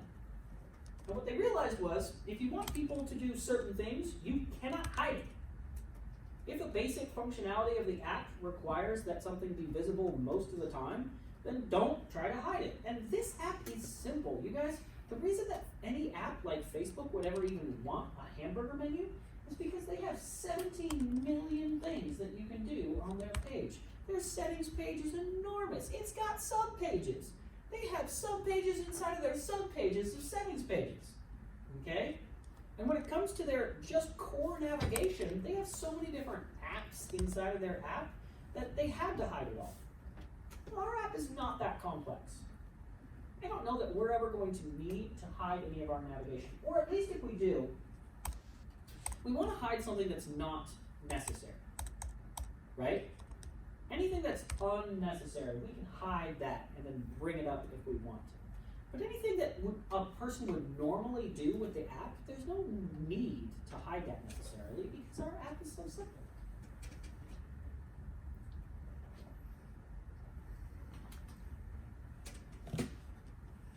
Any other questions?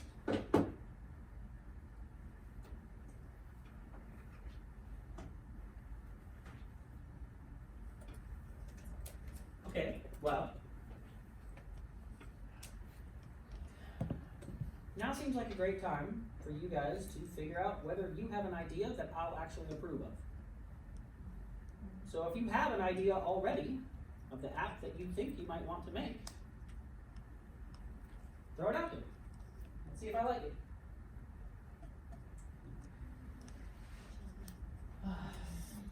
If you want something different. Yes? Like free parking? Okay, so free parking sounds like an app that helps people. It also sounds like an app that only really works if you can see other people's data. And in terms of the app that we want to make, it should only be things that we see. And so it doesn't really, I don't think it makes sense to make a free parking app for the kind of app that we want to make, okay? Because it really only makes sense if we can see other people's data. We don't want that complexity in our app. We just want this to be things that we see, we have the location of, and that we know. This is something for a person to be interested in the things that they're interested in, and when they see them, they see them. Okay? So I don't know that that one's gonna work. It's just one person research where is free parking. Well, It's like public. free parking lots? Yeah. Well, that seems like a really, okay, so then in that case, that seems like a really limited data set. So one of the things that we want to be able to do is to add new types of things to our data. We want to be able to add new animals to our list, okay? But that just sounds like show me where free parking spots are, and that's it, right? And then if we're adding new things, it's just a feed of new things. So I don't know. It's possible that that could work, maybe, but I don't think so inherent.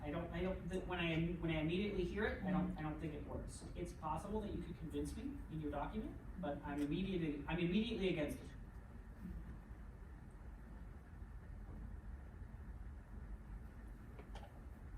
I'm thinking about like how about like geolocated for students, like what kind of like classroom, what kind of like restaurant, so kind of like can make it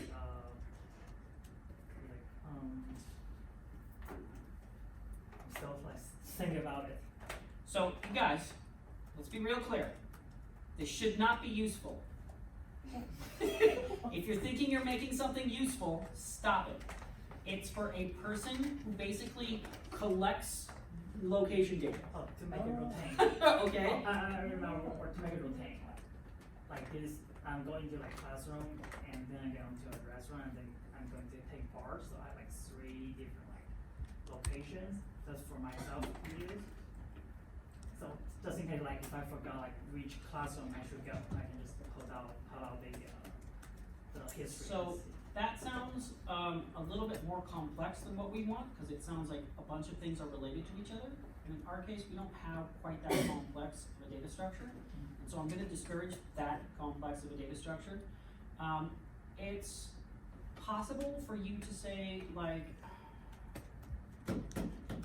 one of the things we don't want to try to do is make Yelp, because Yelp is just a feed of things on a map, and not quite what we're talking about. Because first of all, places don't change position, right?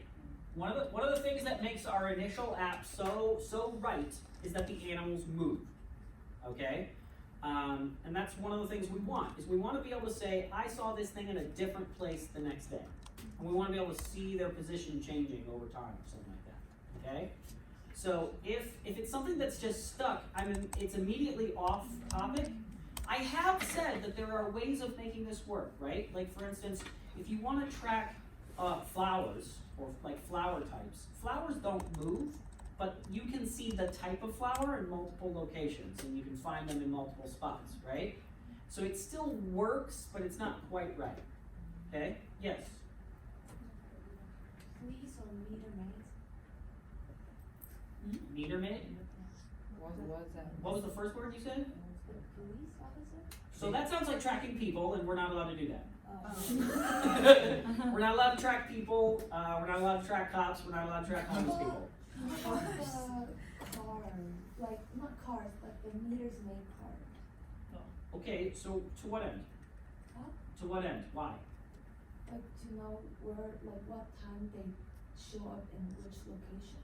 So I guess a person could do this, but it sounds like that would be most useful with cloud data, with like community data. I guess that a person could do that, but that sounds too much like tracking people, and I'm going to be against that one. Okay. Just again, you're trying to be useful. Stop trying to be useful. Yes. Can I track myself position? Like I wish to visit this national parks, and this year I went to some national parks, and I in this national park I like check in. Okay. Yeah. So this is an interesting idea. Okay.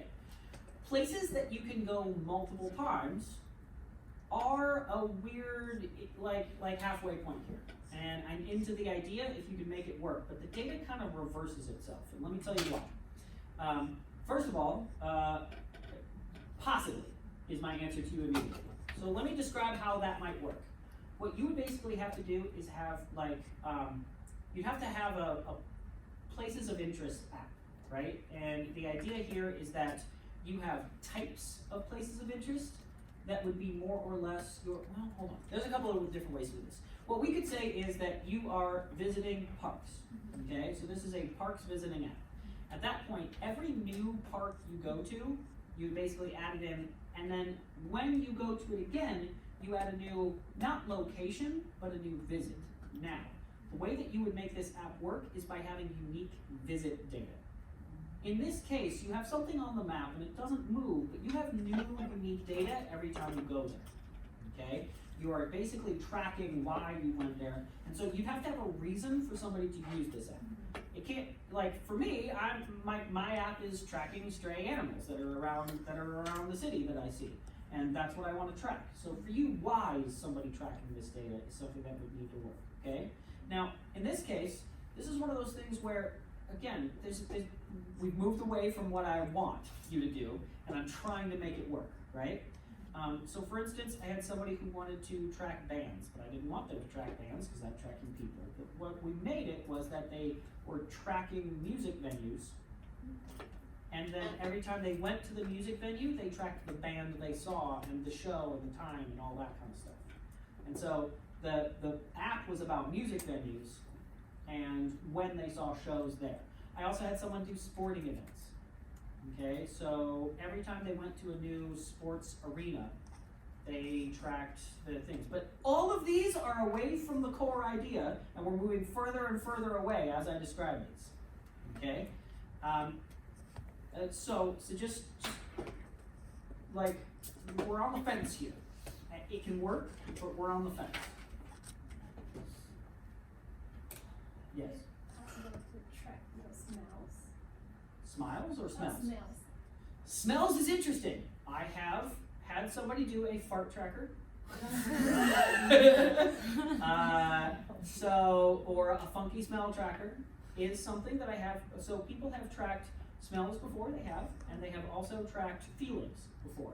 So in other words, every time you had a certain kind of feeling, you were able to add it to your list. And every time you had that same kind of feeling again, you were able to track that you had that same feeling again, maybe somewhere else.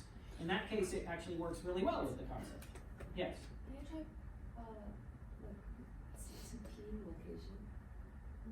Like, Oh. like when you go restroom, like, this location? Where restrooms are. Well, this is an interesting idea. So the thing that I would say is that you would probably want to have, so again, what is the reason for this? Is the reason for this so that somebody can track when they pee at a location or just where they are? So the reason that that some of these work is because you go back and you do something different. But if your reason is just to find where restrooms are, then that's just a Yelp style app. Okay? So we don't want to just know where restrooms are, we want to have either seen them in different, like, if you can find a way of making it so that the core list is something that you can add to. So it has to be something you can add to, core list. And then you can add locations to that. And if you can make it work, you can. I had somebody who was tracking utilities around town. So they were able to add a new kind of utility, and every time they found a utility like that, they would add it to the app. So like restrooms, plugs, phones, accessible phones, a computer they could use. or something like that, they were able to track those around town, and then they knew where they could go in case they wanted to use them. So this is one of those things where we've moved away from what Hamilton wants us to do, but Hamilton desperately wants to help you guys do the app that's interesting to you, but I need you guys to come towards me every time, right? Yes? What you said, the utility is not like animal, they appear just there, they're not. That's correct. However, you can see, so what you could say is, okay, today I found a new toilet. I didn't even know I wanted to track that. So I'm gonna add toilets as a new utility into my app. Today, I found a place where I found a hose that just works. So I'm gonna go try to find hoses around town that I can hose things off with. Like maybe I can wash my car for free. Right? I see this as something of a I guess a homeless person's app is basically the idea, is like somebody who wants to go around town and find things that are harder to find. But again, it's starting to feel useful, but it's also, that one borders on the idea of just somebody tracking where they find things around town. Yes? Ice cream truck. Ice cream truck works. That's the same thing as a food truck to me. I can make that work. Yes? Can I check Monet's painting? Because some of them are in Paris, some of them are in New York, Well, and then some of them. so Monet is dead. Okay. I mean, And that just means like that your art. data set is limited. Okay. We want to be able to add new things and edit things and remove things from the list, and so that we want to avoid limited data sets. Okay. Oh, shit. How about shit? Why is this app being used? There's different Okay. This person is interested in shit, and the consistencies of it, or perhaps the taste, then yes, maybe. Again, not useful, not helping other people, but just somebody who sees it and who's like, huh, I poked that, and it was tough. Yes? What about what? What about them? So hey guys, if your question is what about something, it's usually not good enough. What about drones? People can witness like drones flying around. That's true. So by just saying drones, it sounds like you've limited this to a certain limited set of data. Perhaps you could say a flying objects app. And like every time somebody saw a drone, then they could add it to the list. But every time they saw like a bird that they didn't know or something like that, they could add it to the list. Or every time they saw a new kind of plane or something like that, they could add it to the list. Again, you guys, we're moving further and further away, but I want people to find something that they're interested in. I really do. I've described what I want, which is a main list of things that you can add, remove, and delete and edit from it. And it should be a non-limited list, and it should be something that is just something you're interested in, right? Like, I saw it, and it has to be something you saw. So someone else yesterday was like, what about places that other people have seen? I'm like, no, that's community data. That's immediately no. Right? So it's just something you saw that you're interested in that you could, and what we're hoping for is that this thing is seen in multiple places. This same thing, right? This same thing is seen in multiple places. Or I'm willing to go the route of we went back to this thing another time, but we did something different the next time we went, okay? So I'm willing to go that direction on the app.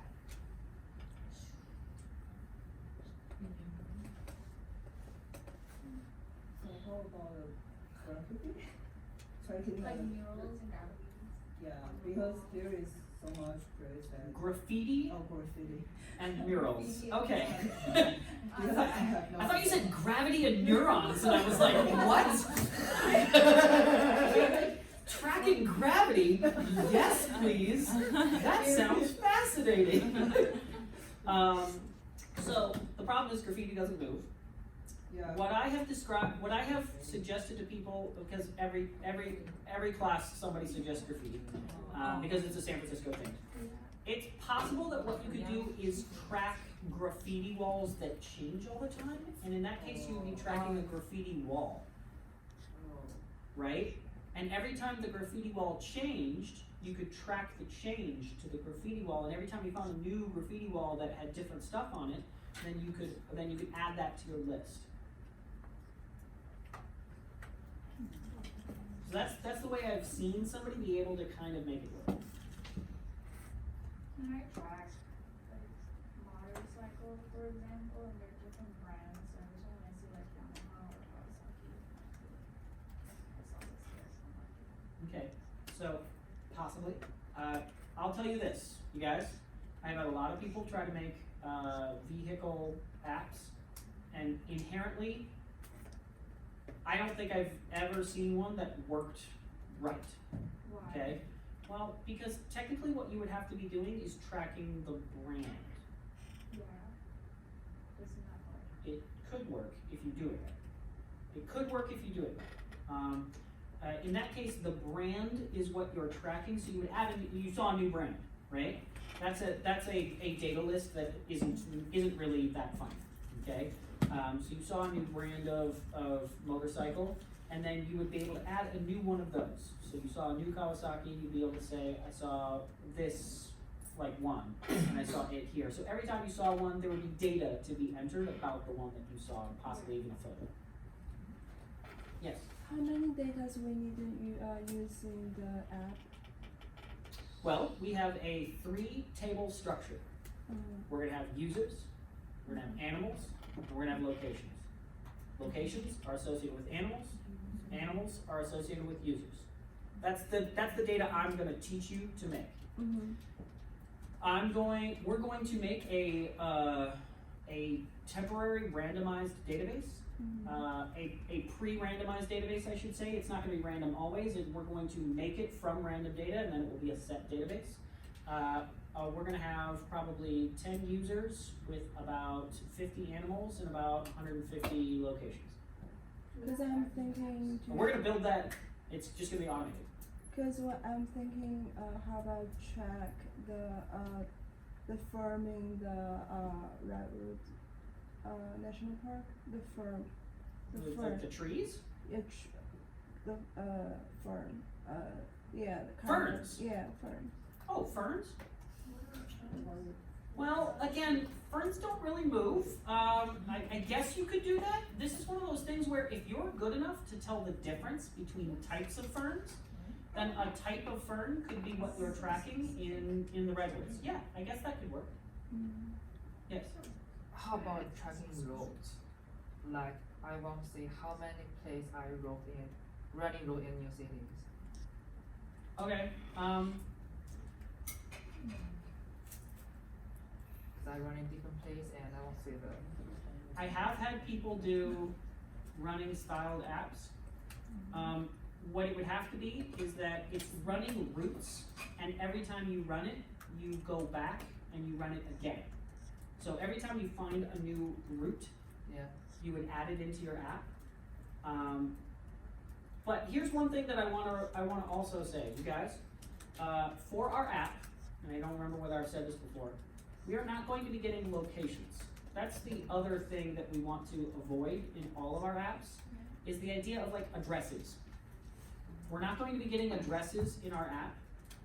So we're not getting we're not searching either. We're not searching for addresses. Our whole point is we see it on the app, we add it to the map, it's there, okay? So we're not searching for addresses or adding addresses. If you want addresses in your app, it's gonna have to be part of the user's ability to just type in an address. So if you wanna have a route that somebody's running, then perhaps it would be something where you just type in the starting address and the ending address, and then you just type it in. I would like exploration. Like if I went to a new cities, I run there. Each time I run, and I can see some notes do a recording. I can see the result in a map. Maybe I can see that app working. Yeah, I can see I mean, I'm open to it. You have to convince me, but I'm open to it. Yes. And instead of animal, can I do dogs? So that sounds like you are doing animals, and the answer is yes. Specific. You are allowed to choose a specific kind of animal. So you can make a dog app, or a bird app, or a cat app. But then how do you put in your location though? Like, do you locate yourself? Well, we're going to use a map.